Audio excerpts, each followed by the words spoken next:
Diaspora, a term that defines life and its alien experiences within a distant land where a person feels isolated, segregated, and faces a lot many problems, a lot many troubles of life.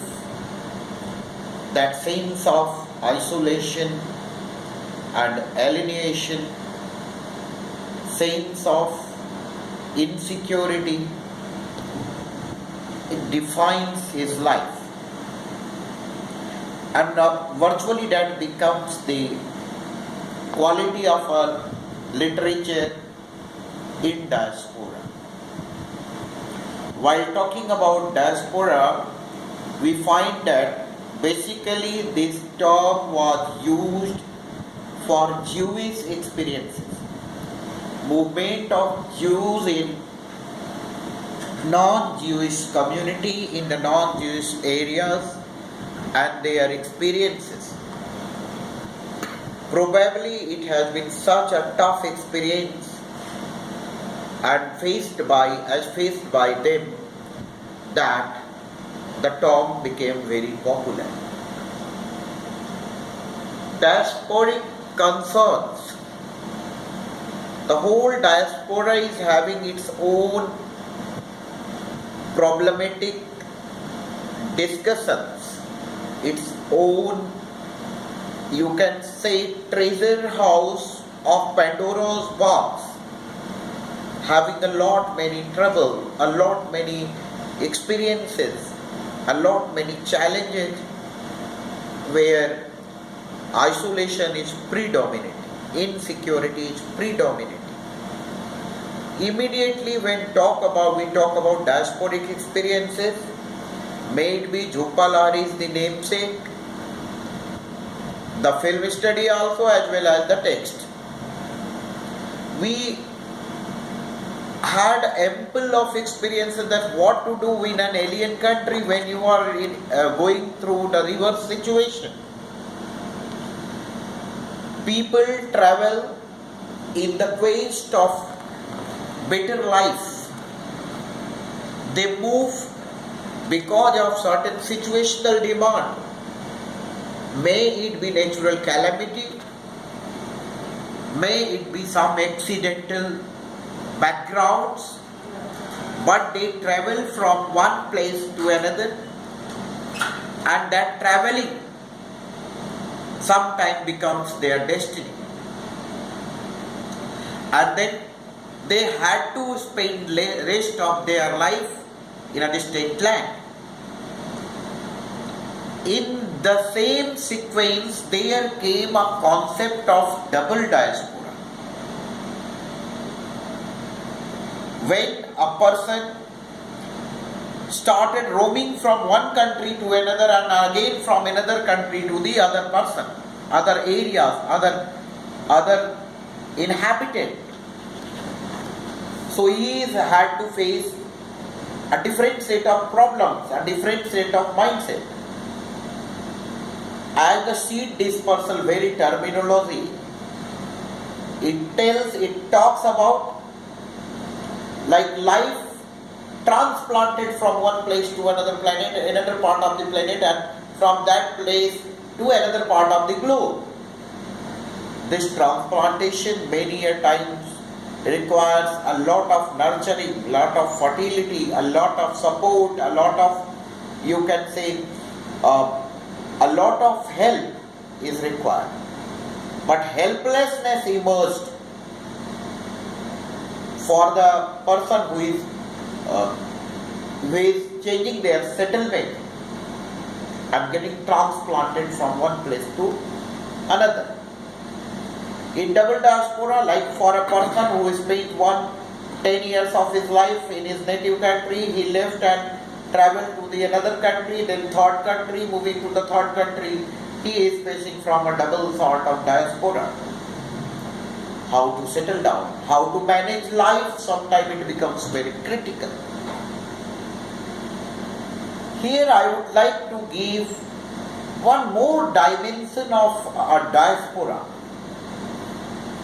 While talking about a country, multicultural, multilingual, multifaceted country like India, where the culture of North is entirely different from the culture of South. Probably the same thing was rightly described by Chetan Bhagat in his fiction, Two States, where the North-South amalgamation and the problems emerging out of that sort of encounter.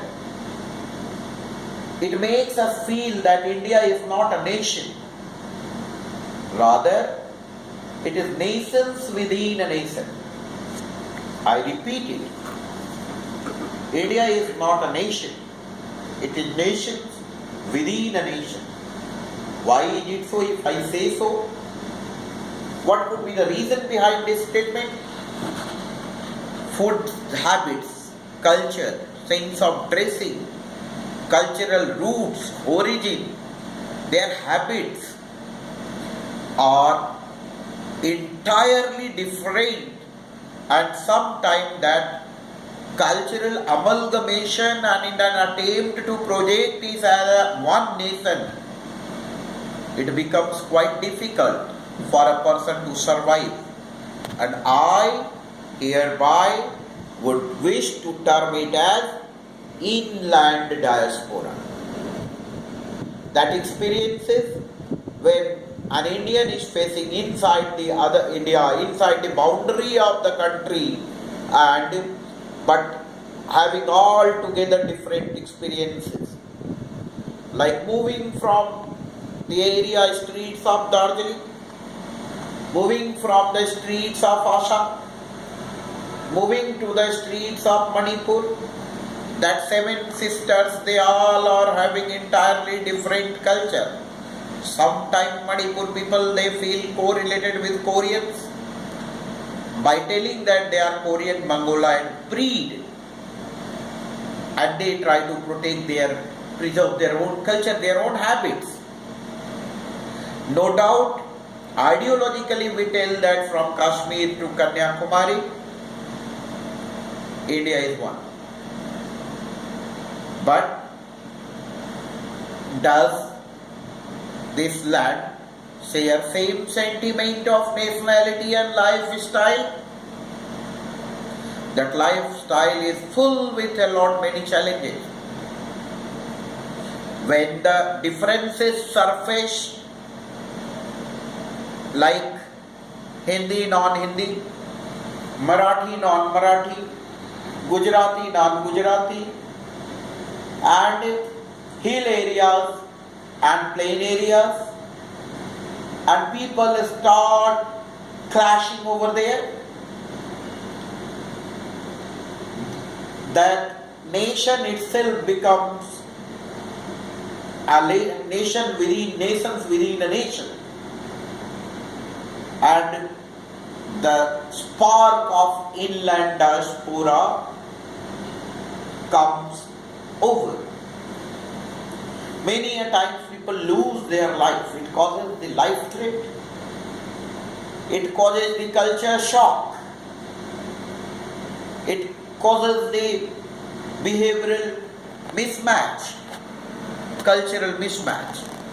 And that sort of inland diaspora challenges to the life. It opens a lot many new threats, a lot many new challenges, and even in certain cases a lot many new opportunities.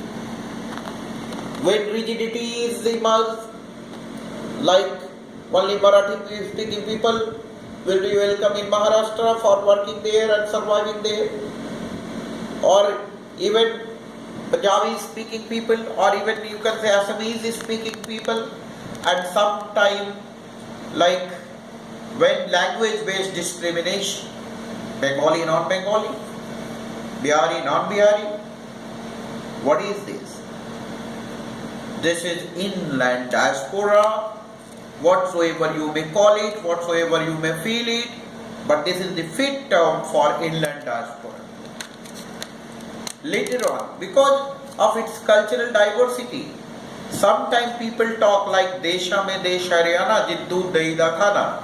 They are representing Haryana as a nation, as a country in this line. Desha mein Desh Haryana. So this is, Haryana itself is represented here as a country. And then Haryanvi, non-Haryanvi. Moving from Haryana itself, let us say Telangana. Let us talk about Telangana. People talk about Telangana as a new state, emerging state of the country. But for getting the status of a new state, there was no Telangana Rajya Samiti, rather Telangana Rashtra Samiti came into existence. That TRS. Why Rashtra? They are looking at Telangana as a new nation, new Rashtra, new cultural whole segment set of culture. And then there emerged the problem. When that state becomes Rashtra, nation, that concept of nationhood, nations within a nation, marks the boundary of diaspora for those who are from inland people but not belonging to that particular state. And later on, another sort of Indian diasporic experiences. Even inside Telangana, the food habit, like sharp chili, using taste and that matters. Their food habit, their cultural part, and that can even sometimes they project it as a chili land. And that dressing sense, their choices for color and lifestyle, their spicy food, non-spicy food and spicy food, the differences of vegetarian and non-vegetarianism. Sometimes the debates on beef eating and non-beef eating, all the things you can project dangers to the life of the people. And that's why I would like to say that India is not a nation, rather it is nations within a nation, and yet to nurture the habit of surviving together and coexistence, harmonious coexistence habit, maturity level that is being reflected at the higher level of the country.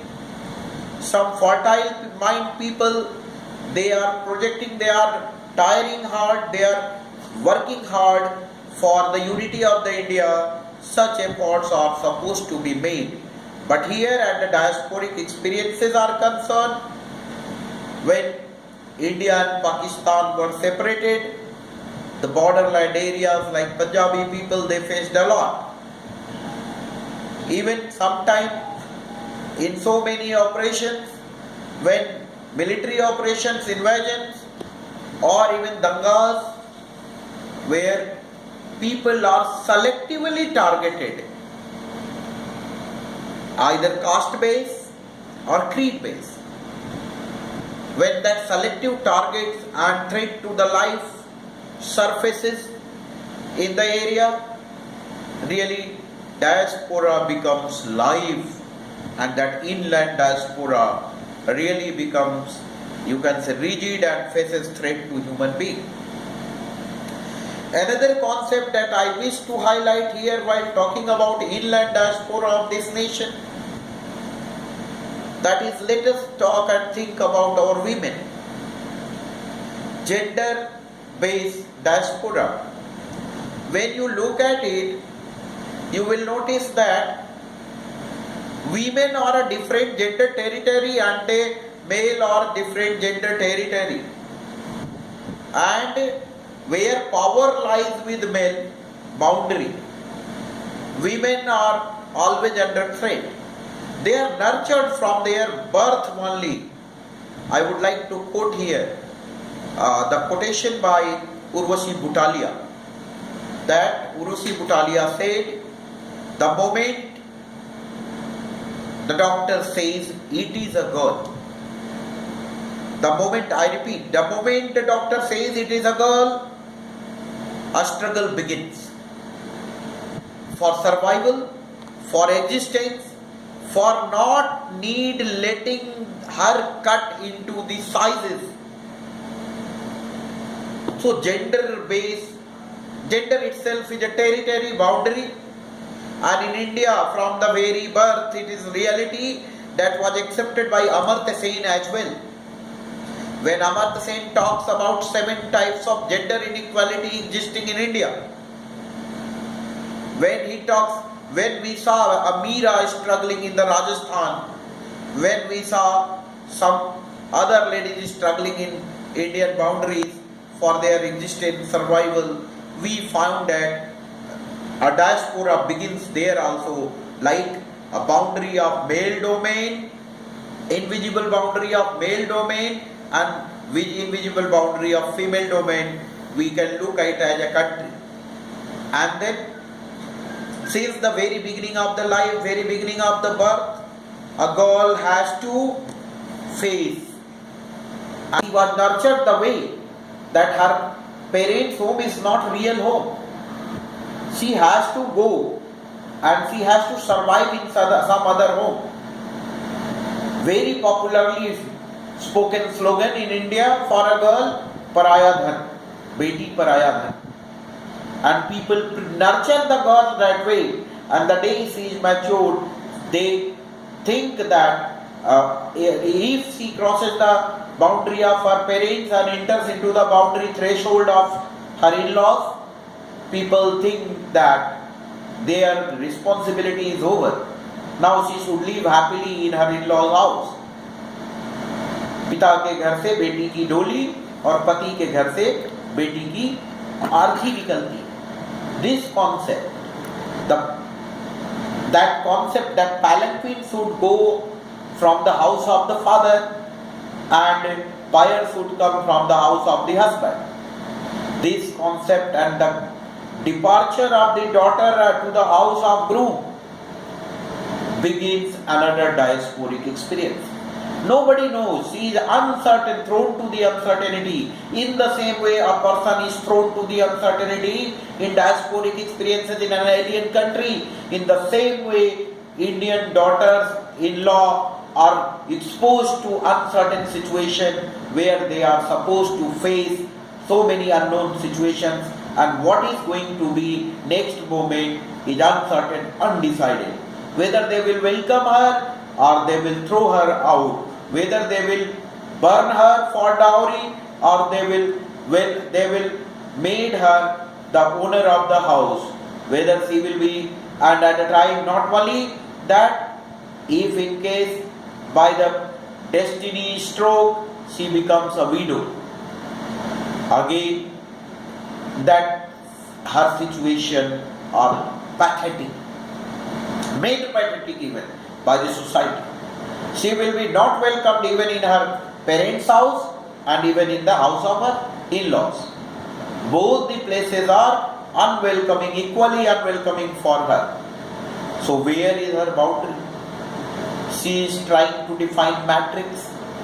She is trying to search her area, domain, and trying to project her identity, existence, autonomy, and ultimately her existence. Everything is a trouble and flooded with diasporic exposure. So that way, here today we focused on diaspora, new dimensions. Inland diaspora in India, and then gender-based boundaries of diaspora. Probably this sounds unusual and unwelcoming to so many persons, but definitely tomorrow it is going to define a new boundary, and that boundary, gender-based boundary of women folk or inland diasporic experiences for males who are projected as moving for their survival inside the country. We need to look at it, we need to sort it out. Some amicable solutions must be there. to all such problems. Otherwise, this sort of diaspora will keep surfacing and they will project those people and the persons who are projected to their life to allot many unknown threats, unknown situation, and inequality will keep surfacing. For this diaspora had to be studied, had to be researched, has to be sorted out, otherwise it will become a threat to mankind, a threat to civilization, a threat to individual, and a threat to existing traditional institution of the nation. Here we must fight together, unite together to fight such problems, and here such diaspora is a subject of a new dimension to the diasporic literature, diasporic experiences. That's it. Thank you.